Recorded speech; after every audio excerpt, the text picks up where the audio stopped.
As an atheist, is that if I die in 2 years' time, intellectually, what obligation is there for me to help anyone? I didn't go to school. I just surfed Wikipedia. Oh, I see. So that's how you learned it. For me, intellectually, I can't say don't kill someone because you'll get put in prison. But that's such a weak reason to give it. Because if you want to kill people and you like doing it, I find it very difficult to tell people not to do what they like. I mean, if it comes down to it and we can say the only reason I would say don't go to war is that it's a lot of paperwork, I can't find myself saying don't go to war because it's wrong. I don't have any concept of right or wrong.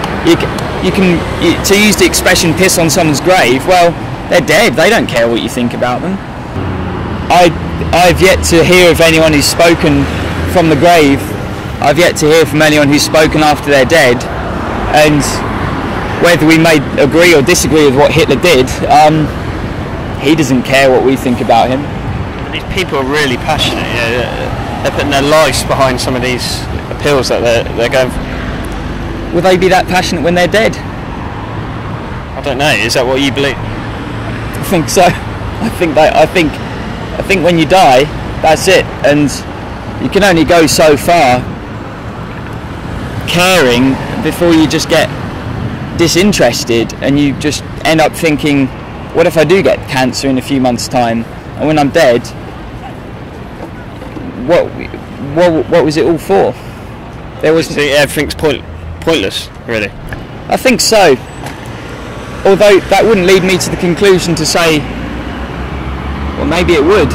Maybe it would lead me to the conclusion to say that go out and live how you want. I'd say don't go out and rape and pillage because you wouldn't have a nice time because you end in prison.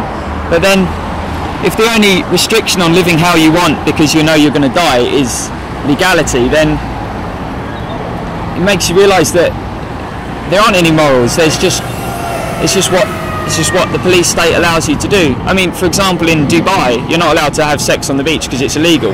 You can do it here. It's no problem. A harder question we will have to ask ourselves is, why should I care? Do you think the government cares for like these protests out here today? I think the government hypocritically would say they would care. But the backbone of it is that they probably don't. They probably don't care. So people's efforts here today are probably just a waste of time. Well, certainly, because everyone's going to be dead in 80 years' time anyway. Would you say that's a real negative outlook on life? I think by and large life is pretty negative. I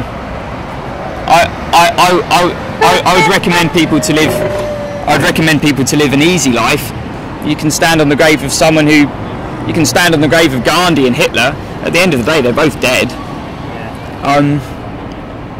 So the biggest reason anyone can come up with, I'm talking for atheists like myself now, well, struggling atheist, beginning to doubt my own beliefs now, that the only reason I can say be a good person is live an easy life, don't get thrown in prison. But it's difficult to, that's a difficult message. That's a difficult message.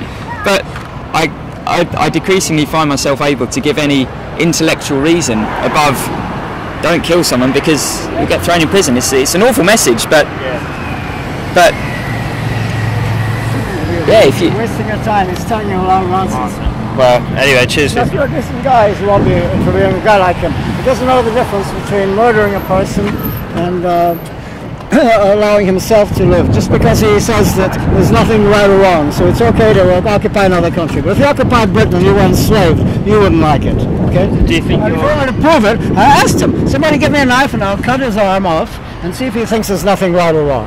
I don't want to use that example. I'll use an example of that. I mean, you know, this guy's been to university and he's a damn fool.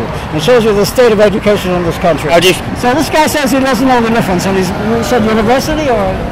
I haven't been to university. I don't really care for education. Which one? I haven't been to university. Now, what did you learn all this? You said in teachers. Which school? Secondary school? I didn't go to school. I just surfed Wikipedia. Oh, I see. So that's how you learned. Yeah, but don't forget the people writing the books, getting books published, are people who take a right-wing position, who are against, either for the privileged few, they believe in the capitalist system, which means, wealth to just a minority at the expense of the majority. As you said, he's a person who believes, he says in Darwin, and he hasn't studied Darwin, because Darwin didn't mean, when he talked about survival of the fittest, that one animal should be able to kill another. What he said is, of course, the animal that's strong will kill another to survive, to live, not because it was either being mean or being kind. An animal didn't have such a conception. He asked me if people are animals. Yes, but we're the highest forms. So with our thinking, we can decide whether we would like it if another animal bigger than us killed us to either eat us or to rob us of our money or something like that. And we wouldn't. And he doesn't understand that. So I said to him, the only way I can explain it to you is in practice. Give him that knife and I'll cut his arm. Let's twist his arm right now and see if he says that there's nothing wrong with it. So go ahead and twist it some more till you break it. Put him to the test and do that. If I do that now, I'll probably get arrested by the police. I have half a mind to do it, believe me.